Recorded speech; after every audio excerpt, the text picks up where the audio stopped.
Olá, irmãos e irmãs em Cristo, um prazer estar com vocês aqui novamente, mesmo que à distância, para estudar um pouco mais sobre a palavra de Deus e louvar o nome dele através disso. É, Esse livro que nós vamos começar a abordar hoje aqui, é de uma classe, né, da escola dominical que nós chegamos a iniciar, eu e o Márcio, onde nós estudamos esse livro que foi indicado pelo pastor Valdir. O nome do livro, né, pode soar um pouquinho estranho, eu falo os outros da Bíblia, né, mas ele é bastante interessante, porque ele traz informações históricas e também teológicas sobre os outros povos que nós lemos a respeito na Bíblia, né? E entender um pouco sobre essas culturas nos ajuda a entender um pouco melhor como o povo de Deus viveu nesses períodos históricos, né? Em contato com essas culturas distintas. E disso a gente consegue extrair conhecimentos que nós precisamos hoje em dia para nos engajar na cultura onde nós estamos inseridos, né? Então nós tivemos uma aula introdutória sobre esse curso antes desse contexto atual da pandemia, né, que é essa aula que eu vou repetir hoje. Para quem já estava participando desse curso, eu peço desculpa, né? Mas eu, o Márcio e o pastor Valdir, nós achamos melhor retomar, né, o contexto do curso, porque nós temos uma sala pequena, não muitos irmãos puderam participar dessa aula. Então a gente vai repetir. Eu vou começar com essa introdução esse domingo e na semana que vem o Márcio retoma é, sobre os mesopotâmicos, a aula sobre os mesopotâmicos, tá? Só para vocês terem um panorama um pouco do curso, ele começa com uma aula introdutória, com definição do que é cultura e como o cristão deve se engajar na cultura onde ele está inserido, né? Quais são as pistas trazidas pela palavra de Deus de como deve ser esse engajamento. Depois, no capítulo 2, o livro trata sobre os mesopotâmicos, que é a aula que o Márcio trará na semana que vem. E na sequência, no capítulo 3, os egípcios, no 4, os cananeus, no 5, os persas, no 6, os gregos, no 7, os romanos, né? E depois seguido por um capítulo de conclusão. Então esse é um panorama geral do curso. Espero, né, nossa oração aqui, que ele não seja ministrado todo online. Se for da vontade de Deus, a gente vai conseguir voltar e concluir esse curso no presencial, né? Bom, e como nós estamos discutindo sobre cultura, é importante iniciar o estudo com uma definição de cultura. O livro em questão traz essa definição de cultura, que foi escrita por Justo Gonçalves, que é um historiador e teólogo cristão, né, da denominação metodista, bastante respeitado no meio cristão.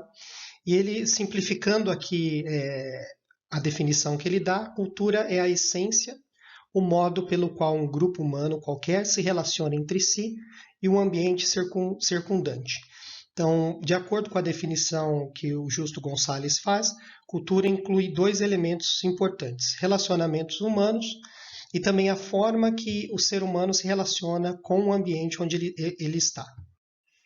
E falando de ambiente, o autor também diz que a cultura humana ela se adapta ao meio ambiente que está inserido, mas ao mesmo tempo que o afeta e transforma, né?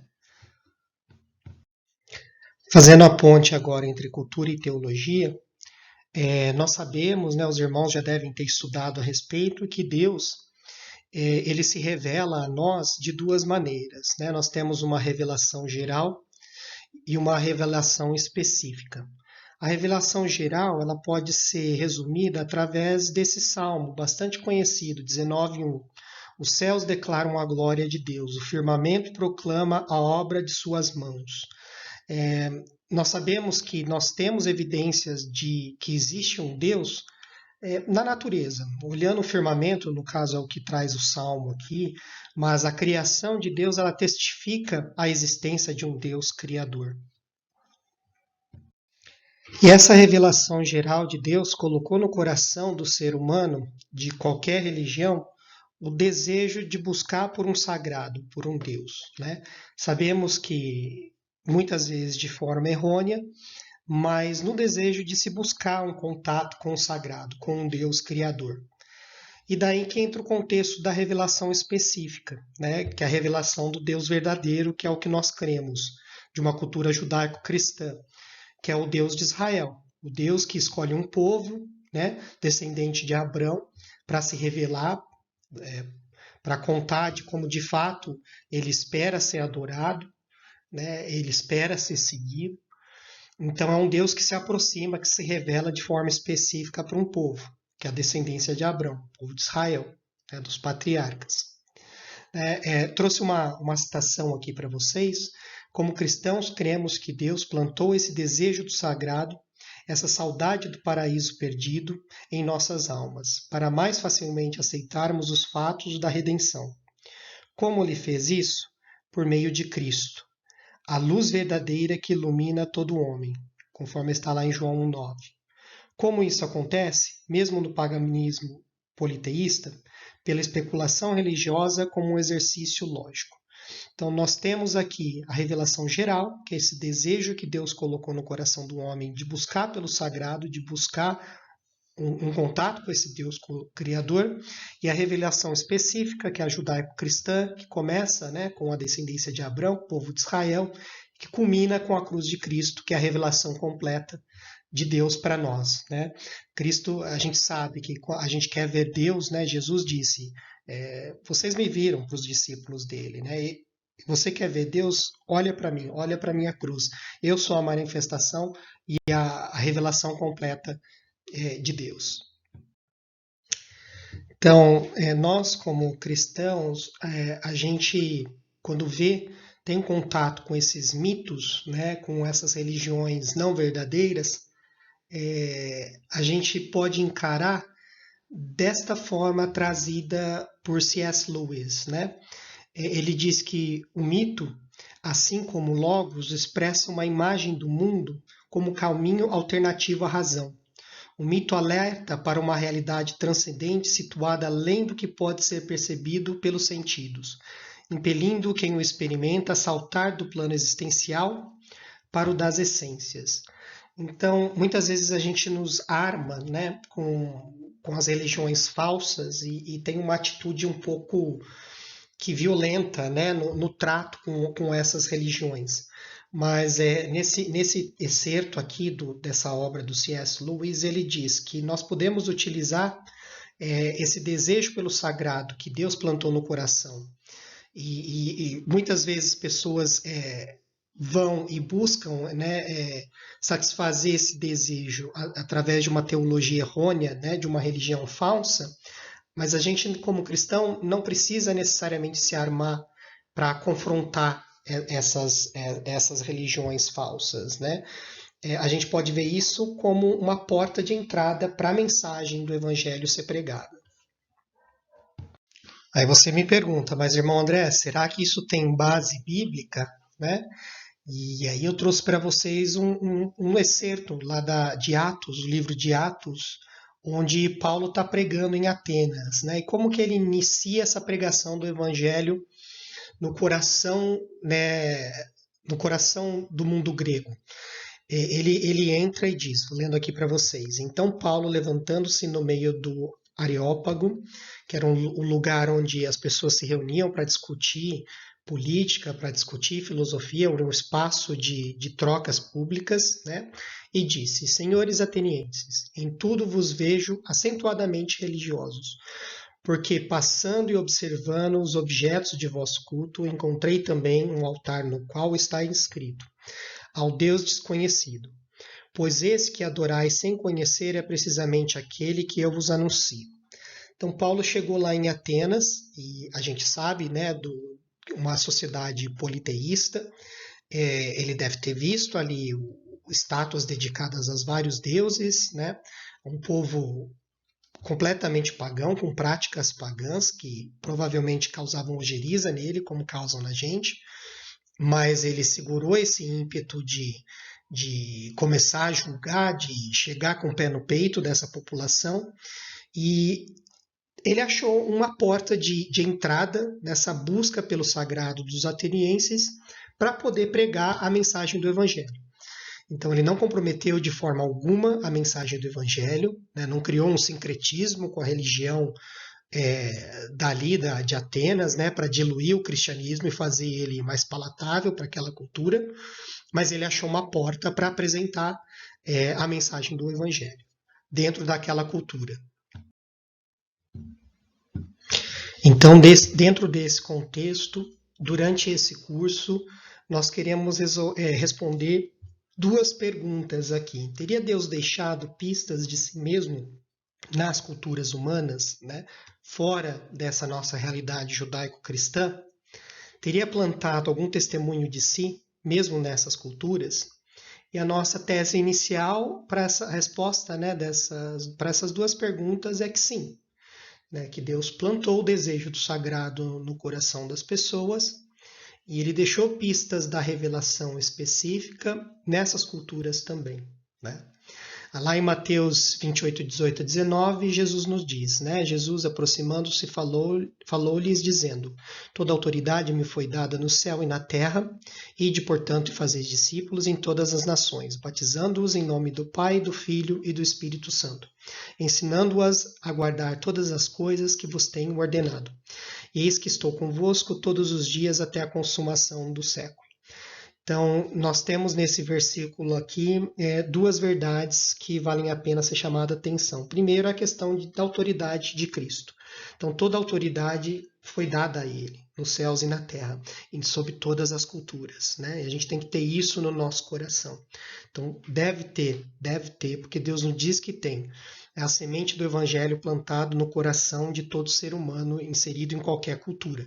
Nós sabemos que no céu nós vamos encontrar pessoas de todos os povos, línguas e raças, né? E segundo, que o evangelho precisa ser pregado. Isso faz parte do ID, né, da nossa missão, da nossa obrigação como crente. Ide e fazeis discípulos em todas as nações. Foi esse o comando que Jesus nos deixou antes de ir para junto do Pai. Que nós temos a obrigação de seguir. E ao longo desse curso nós vamos ver que coloquei a foto de alguns deuses, né, de outras culturas aqui, e que muitos desses deuses nós vamos ver histórias parecidas com as de Cristo que são contadas no Evangelho. Então, nós temos alguns deuses aqui que nasceram de mães virgens, deuses multiplicando alimento para dividir, deuses que supostamente morreram e ressuscitaram. Então, quando nós vemos a semente do Evangelho plantadas ali em várias religiões, então, que são portas de evangelismo que Deus colocou, né? Para aqueles que não acreditam, aqueles que são ateus, eles usam isso como argumento de que, tá vendo, o cristianismo é apenas mais uma religião, né, que juntou e que pegou histórias de várias outras religiões e num sincretismo criou, junto com a cultura judaica, né, a figura de Cristo. Mas nós, como cristãos, não acreditamos assim. Nós vemos essas similaridades, né, da história do Evangelho nessas religiões no mundo como sementes que Deus colocou do Evangelho, que são portas para evangelismo, portas para a gente contar a história de Cristo, para a gente levar as boas novas da salvação do Evangelho de Cristo para esses povos. E a conclusão que o autor do livro chega, né, é justamente essa que nós acreditamos na igreja, que Jesus Cristo ele é o alfa, o ômega, né? Ele é a revelação completa da palavra de Deus, do evangelho. E ele trouxe uma citação do autor aqui.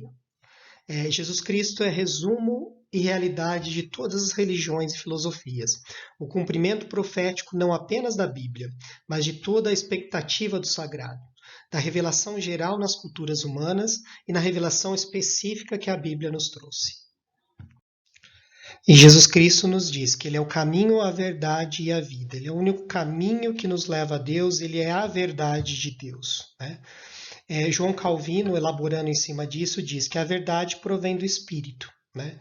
E Agostinho de Hipona, né, que é conhecido dentro da cultura cristã como Santo Agostinho, ele diz que se há alguma verdade, ela provém de Deus, não importa que tenha sido falada pela boca de um pagão ou impressa nas colunas de um de um templo idólatra. Este é o poder da palavra de Deus, do Verbo, que revela sua presença mesmo em meio às maiores obscuridades. Voltando a falar sobre cultura, né, vamos discutir um pouco agora o propósito divino na cultura. Peguei um excerto aqui do livro onde diz que toda cultura faz parte dos propósitos de Deus na criação. Né? Primeiro, de colocar o homem no domínio dessa cultura, que está lá em Gênesis 1 e 26, o domínio sobre a natureza, na verdade, né? Está escrito, né? Eu estou lendo aqui na nova versão internacional, na NVI. Então disse Deus: façamos o homem à nossa imagem, conforme a nossa semelhança, domine ele sobre os peixes do mar, sobre as aves do céu, sobre os grandes animais de toda a terra, sobre todos os pequenos animais que se movem rente ao chão. Então, domínio do homem sobre a natureza através da cultura. E só um momentinho, eu vou abrir ali em Gênesis 2,15. Quem quiser abrir para acompanhar aí também. Está escrito lá em Gênesis 2,15. O Senhor Deus colocou o homem no jardim do Éden para cuidar dele e cultivá-lo. Né? Então, Deus cria a terra, coloca o homem sobre o domínio, né? Dá o domínio da natureza. A gente vai falar um pouquinho depois sobre mordomia. E coloca o homem ali no jardim para cultivá-lo. Então, nós temos o domínio sobre a natureza, exercendo a mordomia, e nos colocou ali com a obrigação de cultivar. Mas aí você pergunta, André, mas qual a relação entre cultivar com cultura? A própria palavra cultura vem da palavra cultivar. Né? Ela vem ali do latim, que significa ação de tratar, cultivar, de cultivar a mente e os conhecimentos. Mas vem desse link com a terra, do cultivo, da lavoura, né? De plantar, de colher. Originalmente, a palavra culturae, do latim, se originou a partir de outro termo latino, que é colere, que quer dizer cultivar as plantas, ou o ato de plantar e desenvolver atividades agrícolas. Com o passar do tempo, foi feita uma analogia entre o cuidado na construção e tratamento do plantio com o desenvolvimento das capacidades intelectuais e educacionais da pessoa. Daí vem essa relação. Bom, mas se por um lado a cultura é uma prerrogativa divina, nós sabemos que ela também foi afetada pelo pecado, pela queda. Então a gente vai falar um pouco também sobre a influência do pecado na cultura, nas culturas humanas. Né? Um excerto aqui do livro: embora Deus tenha dado ao homem o domínio sobre o mundo criado, também impôs um limite. Primeiro, nós somos mordomos da criação e nós sabemos que o mordomo ele não é dono. Deus nos colocou no comando, nos deu domínio, mas esse domínio nos foi dado e um dia será cobrado o que a gente fez com ele. Coloquei uma imagem aqui da Torre de Babel, todos conhecem a história, né? Do homem tentando se exaltar, construindo uma torre que chega até o céu, de dominar tecnicamente a natureza, né? De explorar sem limites. Nós sabemos que não é essa a vontade de Deus, que nos foi dado para ser cuidado, para ser melhorado, para ser incrementado e não para ser destruído. Né? Outra questão também dessa influência do pecado na cultura é que nós achamos, né, nós temos a pretensão de que nós podemos mexer no campo da moral. Mas a gente, como cristão, sabe que os limites morais são uma prerrogativa exclusivamente divina. Não cabe a nós mudar a moralidade que ele nos deixou, né, nos vários aspectos da cultura. Então é importante lembrar esses fatos aqui. Primeiro, de que a cultura, apesar de ser uma prerrogativa divina, ela também foi afetada, como tudo, pela queda, pelo pecado, né, que contaminou tudo, né, o ser humano e também a cultura humana e a natureza. E somos mordomos dessa criação, que Deus nos deu o domínio, mas não é nosso. Um dia a gente vai ter que prestar conta, né, das atrocidades que nós fizemos aqui nesse mundo, inclusive na forma com que exploramos a natureza, e que existem limites morais e que esses limites morais são de prerrogativa divina. Só Deus tem acesso a isso. Nós não podemos mexer nesses limites que foram estipulados por ele. E a gente sabe que o pecado ele causa rompimento de relacionamentos, né? Ele causa um rompimento de relacionamento entre o homem e a natureza, que criação faz parte também da criação divina. A gente passa a explorar a natureza de uma forma errônea, de uma forma sem medida, né? Através do nosso egoísmo, da nossa ganância. Né? Ela causa também um rompimento nos relacionamentos entre homem e mulher, entre marido e mulher. Ele causa um rompimento de relacionamento entre os fortes e os fracos, né? E ele causa um rompimento de relacionamento entre ricos e pobres, né? Essas diferenças elas passam a ser conflituosas pelo pecado, pelo rompimento causado pelo pecado. Então, resumindo essa parte da aula, é importante enfatizar essa ambiguidade que existe dentro das culturas humanas, né? Ela tem sim um propósito divino, como nós vimos lá em Gênesis, mas ela foi corrompida pelo pecado. Né? É o que é resumido aqui nesse trecho, nesse excerto do livro. O que precisamos compreender é que toda cultura possui uma ambiguidade intrínseca, toda cultura. Ela é bela, ordenada por Deus, e nesse sentido cumpre o propósito divino ao dar vazão à criatividade humana como imago Dei, que é a imagem de Deus em nós. Ao mesmo tempo, ela possui a marca da queda e do pecado, e com isso carrega elementos que vão contra os mandamentos de Deus.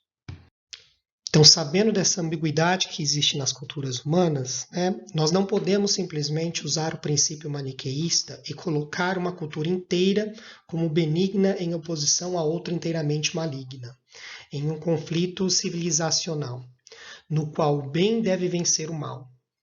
Impérios cristãos já pensaram assim no passado e promoveram verdadeiras devastações. Tampouco nos serve uma visão neoplatônica invertida, separando o físico do espiritual, considerando os aspectos materiais das culturas como neutras ou boas, e os aspectos religiosos como essencialmente maus.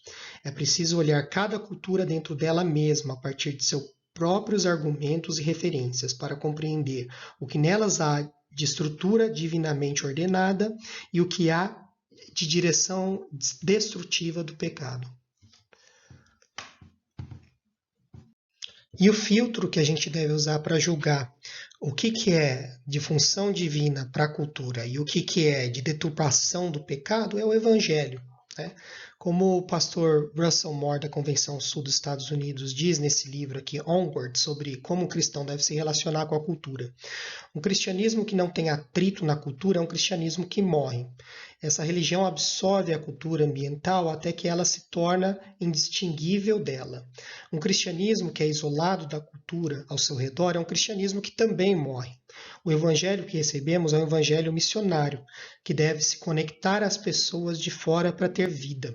Nosso chamado é para uma alienação engajada, um cristianismo que preserva a distinção do nosso evangelho, sem nos afastar de nossos chamados como vizinhos, né?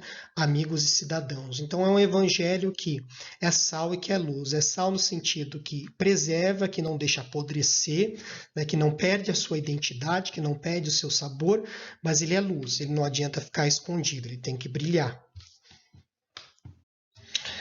Dentro dessa nossa análise aqui de o que é mandato cultural, o que faz parte do propósito divino para a cultura e o que é influência do pecado, eu trouxe alguns exemplos práticos aqui dentro da cultura onde nós estamos inseridos para a gente refletir.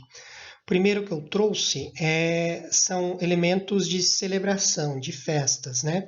Tem uma imagem aqui do Thanksgiving, do Dia de Ação de Graças, né? Que a nossa cultura aqui no Brasil tem, principalmente dentro da igreja, tem trazido, né? Para ser celebrado, para ser comemorado aqui. Nós sabemos da nossa obrigação de dar graças, de sermos gratos não só num dia específico do ano por tudo que Deus nos dá, mas existe dentro da tradição norte-americana ou da América do Norte, na verdade, de um dia específico ao longo do ano onde as pessoas comemoram, né? Dão graças a Deus pelas bênçãos alcançadas. Mas o que a gente precisa analisar dentro disso? Né? O contexto dessa celebração. Ela acontece no outono, num período de colheita, né? No hemisfério norte, e dentro desse contexto que nasceu a celebração do Dia de Ação de Graças, que é agradecer a Deus pela colheita, pela abundância da colheita, pelo alimento, né? E será que faz sentido a gente comemorar o Dia de Ação de Graças no Brasil? Se a gente tem um elemento dentro da nossa cultura, que são as festas juninas, né, que faz muito mais sentido dentro desse contexto cultural que a gente está inserido, né? O outono nosso, ele acontece não em novembro. Né? O nosso outono ele acontece em junho, né? Nos meses de junho, culmina ali, que é a questão das colheitas, quando acontecem as colheitas, né? Mas aí você me disse, mas André, e o aspecto idólatra que tem na festa junina? É só a gente mudar o foco da gratidão. A gente coloca a gratidão não aos santos católicos, né? Mas ao santo de Israel, a Deus, que é ele que nos provê com as necessidades, né? Então, esse é um contexto que a gente pode analisar aqui, de ser grato pela cultura que a gente tem, que é uma cultura rica, cultura brasileira, de música, de comida, né? E ao invés de incorporar certos estrangeirismos dentro da nossa cultura. Outro aspecto que eu trouxe aqui para a gente refletir um pouco a respeito é a forma em que o culto é prestado a Deus, ou principalmente o aspecto do louvor. Nós que somos de uma tradição reformada, né, a gente tem muito caro os hinos do cantor cristão, né? E de fato nós temos um motivo para isso. São lindos os hinos de tradição bíblica, né? Pautados, as letras pautadas na palavra de Deus. E nós temos essa forma que é a forma que nós sentimos confortáveis louvando a Deus, né? Com ordem e decência dentro do culto. Mas eu coloquei duas imagens para nós pensarmos aqui. A primeira ilustra como Davi louvava a Deus. Né? Pelos relatos bíblicos, nós sabemos que ele dançava, né? Para louvar a Deus. E os instrumentos que eram utilizados eram diferentes dos instrumentos do piano clássico que a gente utiliza hoje. Né? E do outro lado, nós temos um culto aqui mais, digamos, na linguagem atual dentro da igreja, avivado, né? Que eu, particularmente, como um batista, não me sinto confortável. Né? Eu vou abrir meu coração com vocês agora. Eu sinto dificuldade até de bater palma no culto, né? Mas é um aspecto meu, né? Como batista, na tradição reformada. Não é uma questão de uma regulação bíblica. Isso tem muito mais a ver com a cultura que a gente está inserido, né? Uma cultura batista, reformada, do que com a forma que Deus espera ser louvado. Né? Será que existe algum instrumento que não pode ser utilizado para louvar a Deus? Algum ritmo que não é adequado para louvar a Deus? Eu acredito que não. É muito mais do que se diz a letra, né, do hino. E a postura, o desejo de fato de se louvar a Deus que está no coração do homem, do que a forma que acontece isso, ou o ritmo, os instrumentos que são utilizados. E isso que eu estou dizendo não é um achismo, né? Se a gente analisar a história da igreja e os relatos bíblicos, a gente vê que Deus ele sempre foi louvado, mas de maneiras distintas, dependendo da cultura em que o povo de Deus estava inserido. Outro aspecto que eu trouxe para a gente discutir aqui é a função do homem e da mulher dentro da sociedade e dentro da igreja. Né? Muitas vezes isso é um pouco confundido. Né?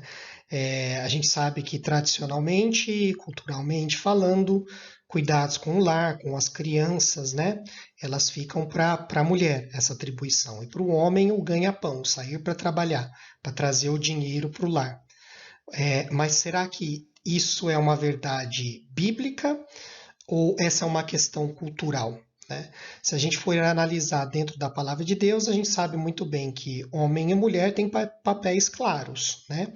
No sentido do homem é o cabeça do lar e da mulher é a auxiliadora, isso a gente vê claro lá em Gênesis, mas o que significa ser esse cabeça, o que significa ser essa auxiliadora? Né?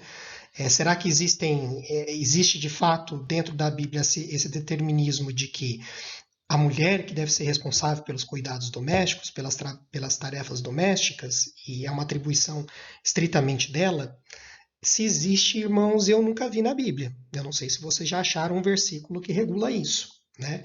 E, pelo contrário, a gente vê, por exemplo, um dos patriarcas de Israel, né, Jacó, que deu um novo nome ao povo, né, o povo de Israel, ele é relatado como um homem de casa, que gostava de ficar muito mais com a mãe, que gostava de cozinhar.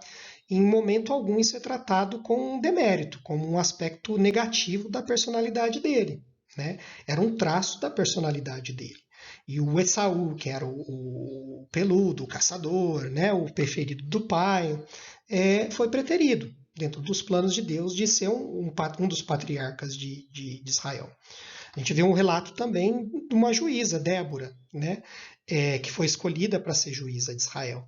E se existissem algumas profissões que fossem específicas de mulher, Deus não teria escolhido Débora para ser juíza de Israel. A gente sabe que juíza na época não era uma togada dentro de uma corte, de um escritório, como hoje em dia, né? Uma juíza o juiz de Israel, eles tinham uma função, inclusive, de guerreira, de liderar o povo na guerra, né? Então, esses são aspectos, né, de atribuições masculinas e femininas muito mais culturais do que dentro da Bíblia. Frisando aqui, irmãos, eu não estou dizendo que os papéis de homem e mulher não são definidos pela palavra de Deus, pelo contrário. A gente sabe que casamento ele deve ser entre um homem e uma mulher, monogâmico, né? Que o homem ele é o cabeça do lar. O que estou discutindo aqui é o que é ser esse cabeça do lar, né? Será que é justo dentro de um contexto atual? Nós sabemos que na sociedade que a gente está inserida, mulheres e homens precisam trabalhar para garantir o sustento da família. E quando o marido e a mulher chegam em casa, a mulher ainda fica responsável por cuidar do filho, fazer a tarefa junto, assistir essa criança e fazer a comida, limpar a casa, enquanto o homem pode descansar. Será que isso é justo? Né? Mesmo dentro de um conceito bíblico, será que é justo? Ou será que essa é uma influência cultural? Né? Reflitam aí e depois compartilhem as conclusões que vocês chegaram. Outro aspecto cultural que eu trouxe aqui para a gente refletir a respeito é a política, né? Que está tão em voga hoje em dia a discussão dentro da igreja. Será que dentro do espectro político Deus toma um partido? Né? Trouxe um excerto de um artigo que saiu no site Voltemos ao Evangelho, que diz o seguinte: Jesus não pertence a nenhuma ideologia. Ele não está em sambódromos, assim como não está em slogans de governo. Os cristãos no Brasil precisam dar um basta na ideologização da fé. As ideologias passarão, o Senhor e a sua palavra jamais passarão. Ao cristão não compete adotar nenhuma visão ideológica. Ao invés disso, ele deve se portar como peregrino neste mundo, envolvendo-se naquilo que é convergente à ética cristã e desprezando o que fere os princípios bíblicos. Para acrescentar um pouco a essa discussão, eu trouxe um excerto deste livro que já foi trabalhado na escola dominical da nossa igreja, do Dr. Martin Lloyd-Jones, que é um estudo sobre o Sermão do Monte. Nesse livro há um pedaço que foi escrito num contexto de Guerra Fria, tem um pedaço que diz o seguinte: se a igreja cristã hoje passa a maior parte do tempo denunciando o comunismo, que era vigente na época, a briga entre o capitalismo norte-americano e o comunismo soviético, parece-me que o principal resultado será que os comunistas provavelmente não ouvirão a pregação do Evangelho. Se a igreja está sempre denunciando um segmento específico da sociedade, ela está fechando a porta evangelística para esse segmento. Se considerarmos a perspectiva do Novo Testamento sobre esse assunto, devemos acreditar que o comunista tem uma alma para ser salvo exatamente da mesma maneira que todos os outros. É minha obrigação como pregador do Evangelho e representante da igreja evangelizar homens e mulheres de diferentes condições e classes. No momento em que a igreja começa a intervir nesses assuntos políticos, sociais e econômicos, ela está dificultando sua tarefa evangelística designada por Deus. Ela não pode mais dizer que a ninguém mais consideramos do ponto de vista humano, que está lá em 2 Coríntios 5:16, e portanto está pecando. Deixa o indivíduo Deixe o indivíduo desempenhar seu papel de cidadão e pertencer a qualquer partido político de sua escolha. Isso é algo para o indivíduo decidir. A igreja não deve se preocupar com essas coisas. Nossa missão é pregar o evangelho e levar esta mensagem de salvação a todos. E graças a Deus, os comunistas podem ser convertidos e salvos. A igreja deve se preocupar com o pecado em todas as suas manifestações. E o pecado pode ser tão terrível em um capitalista quanto em um comunista.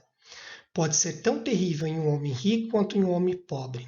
Pode se manifestar em todas as classes e em todos os tipos de pessoas em distintos grupos. E o Dr. Martin Lloyd Jones conclui nesse excerto. Outra maneira pela qual esse princípio funciona é vista no fato de que, após todo o grande período de avivamento e reforma na igreja, toda a sociedade colhe os benefícios. Leia os relatos de todos os grandes avivamentos e você encontrará isso.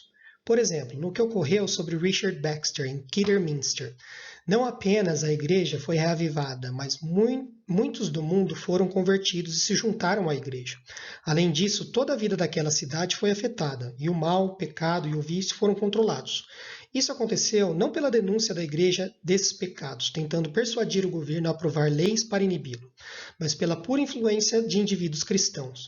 E sempre foi assim. Aconteceu da mesma maneira nos séculos 17 e 18. E no início deste século, no reavivamento que ocorreu entre 1904 e 1905. Os cristãos, sendo cristãos, influenciam a sociedade, quase que automaticamente. Então, para concluir, irmãos, Jesus diz ali em Mateus 7,14, como é estreita a porta e apertado o caminho que leva à vida. São poucos os que a encontram. Muitas vezes, dentro dessa discussão política, o posicionamento correto de um cristão, para não comprometer a mensagem do evangelho, é no estreito do em cima do muro. Muitas vezes, as pessoas que ficam reticentes em apoiar um determinado lado da política, ele é taxado de isentão, ou de em cima do muro, Mas se a mensagem do evangelho é comprometida por qualquer um dos lados do espectro político, é obrigação do cristão com a mensagem do evangelho. Então, a gente tem que tomar muito cuidado para não comprometer essa nossa missão principal, manchando o nome de Cristo em discussões políticas, dentro e fora da igreja, nas redes sociais. Vamos deixar como o teólogo Martin Lloyd Jones deixou proposto ali, para o cidadão escolher o partido para quem vai votar, onde que ele vai se colocar, e não trazer esse tipo de discussão para dentro da igreja, para causar disputas dentro do nosso meio cristão. E falando sobre redes sociais, uma outra cultura mundana que tem, infelizmente, invadido o mundo cristão é o da lacração da internet.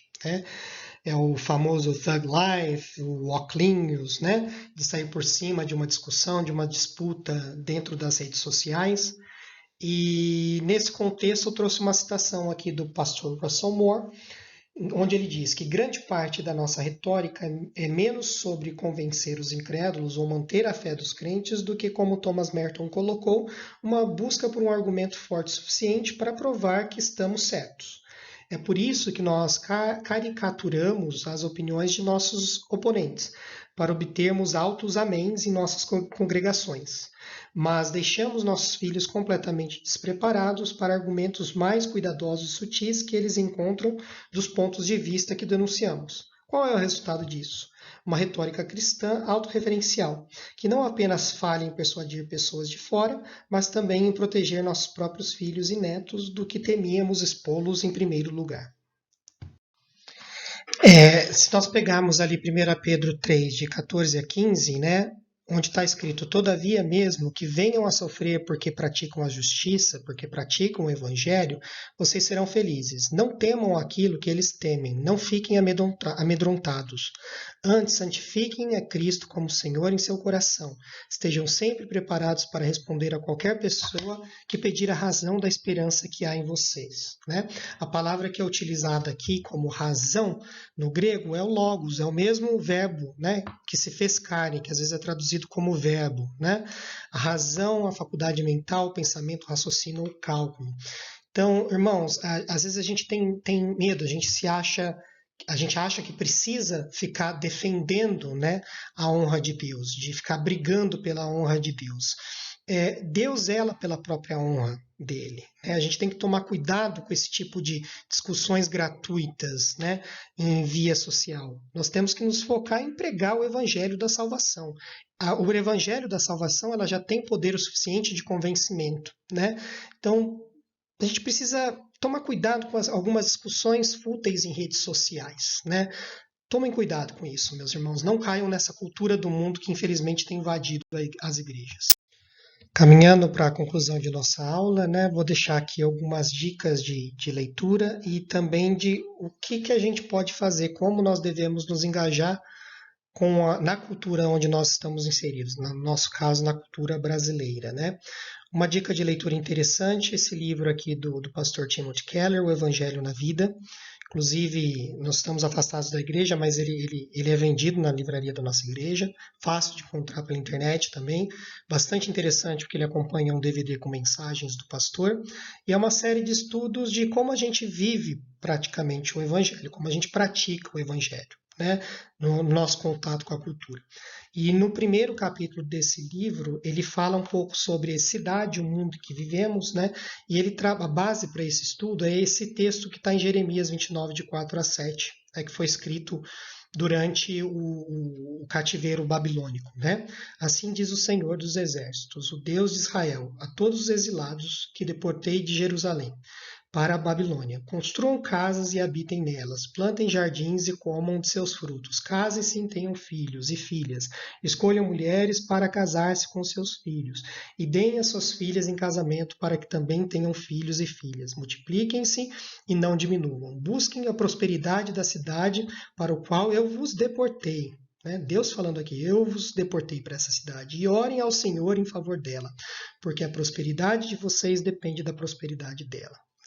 Mas você pode me perguntar, André, o que esse contexto de exílio na Babilônia tem a ver com a minha vida agora? Irmãos, nós somos todos exilados. Como os cristãos, vocês sabem que nós estamos como passageiros nesse mundo. Né? Muitas vezes a gente cai no erro das ideologias mundanas, das utopias mundanas, de querer mudar o mundo à força. Né? De acordo, às vezes, com uma intenção até boa de, através da política, do exército, das armas, da força, instituir uma ditadura cristã. Né? E se fosse esse a fonte da mudança de Deus, do reino de Deus, Cristo teria feito isso. Né? Ele teria vindo como o Messias que Israel esperava, que derrotasse os romanos, né? Que instituísse um império de Israel na época. Mas a gente sabe que não foi essa a vontade dele. Né? Então não vamos tentar forçar a instituição de um governo, né, de uma ditadura cristã, se não foi essa a vontade do nosso Criador. Né? Então vamos seguir esse conselho que fica na palavra de Deus aqui, de vamos casar, vamos ter nossos filhos, vamos viver em contato com essa cultura, né? Mas preservando a nossa identidade cristã e tendo em mente que aqui não é a nossa casa. Né? Que o reino de Deus ele não foi instituído na sua plenitude ainda. Né? A gente tem isso em nossa mente para não desanimar e para não achar que aqui é o nosso lar final. E também, em hipótese alguma, nós podemos, né, desafiar a soberania do nosso Senhor Jesus Cristo, né, da soberania de Deus. Em outro excerto do livro do pastor Russell Moore, ele diz: se acreditamos, porém, na soberania de Deus, então acreditamos que não nascemos nessa época e nessa cultura por acidente. Se pertencemos a Cristo, então este é o nosso campo missionário designado. Ser contra a cultura é dizer a Deus que temos direito a um campo missionário melhor do que aquele que Ele nos deu. Ao mesmo tempo, se simplesmente nos dissolvermos na cultura à nossa volta, ou se nos recusarmos a questionar os pontos que a cultura considera sensível demais para confrontar, não estaremos em missão alguma. Então, é a básica do sal e da luz, irmãos. Né? A gente está nesse mundo para ser luz. Né? A gente convive nessa cultura, embora a gente saiba que muito dela foi contaminada pelo pecado, mas a gente não questiona a soberania de Deus. Esse é o nosso campo missionário. É aqui que nós devemos plantar as sementes do Evangelho. Se ela vai florescer ou não, isso a gente sabe que não é função nossa. Aí é com o Espírito Santo de Deus, né? Quem convence é o Espírito Santo. A nossa função como igreja é pregar o Evangelho.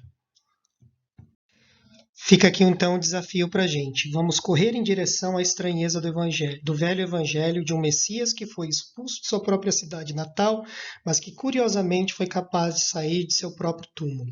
Vamos fazer mais do que falar. Vamos viver juntos em igrejas que conclamam nossos vizinhos, que é o nosso próximo, a considerar a justiça e a retidão que eles veem demonstradas entre nós. Vamos testemunhar, ainda que imperfeita e vacilantemente. Como será um dia o universo redimido? Vamos gemer pelos destroços ao nosso redor, neste mundo de tribunais de divórcio, de clínicas de aborto e câmeras de gás. E vamos orar pelo dia em que, como diz o hino, todos os inimigos serão derrotados e Cristo será finalmente o Senhor. Vamos mostrar na composição, no ministério e no testemunho de nossas congregações o que importa. E quem importa a longo prazo. Vamos confrontar a cultura com o Evangelho em toda a sua estranheza dentro e fora da igreja.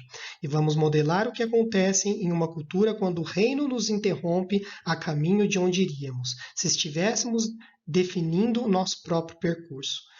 Frisando agora, irmãos, não vamos meramente advogar por causas, vamos incorporar o reino.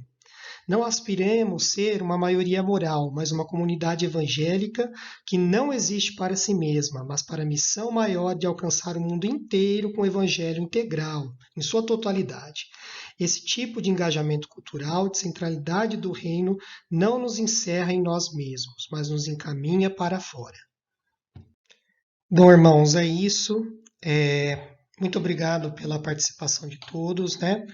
Que tiveram a paciência de escutar esse estudo. Infelizmente, nós estamos nessa realidade, fica difícil uma troca que é tão rica de pessoas que caminham na fé há mais tempo do que eu e que conhecem bem a palavra de Deus, mas sintam-se à vontade de me encaminhar alguma sugestão, alguma dúvida, né?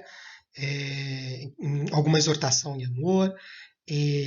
Muita saudade de vocês, da nossa congregação, da nossa igreja. Um abraço forte a todos. Essa aula foi preparada com base nesse livro, né, Os Outros da Bíblia, que é a base desse curso da Escola Dominical, mas também tem esse Onward, do Russell Moore, né, desses dois livros, na verdade, do pastor Russell Moore. Infelizmente não foram, que é da Convenção Sul-Batista dos Estados Unidos, infelizmente não foram traduzidos, né, eles são em inglês, mas fica uma dica aqui, eu tenho sido muito abençoado pela vida desse pastor, pelos livros dele, tem esse sobre a tentação de Cristo, né, e as provas que os cristãos passam também. Esse que eu já falei para vocês, o Evangelho da Vida, de Timothy Keller, e os Estudos Sermãos do Monte, do Dr. Martin Lloyd Jones.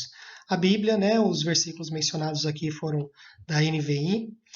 E é isso, então, irmãos. Grande abraço para vocês, que Deus nos dê muita sabedoria para fazer a vontade dele na cultura onde ele soberanamente nos colocou. Fiquem com Deus.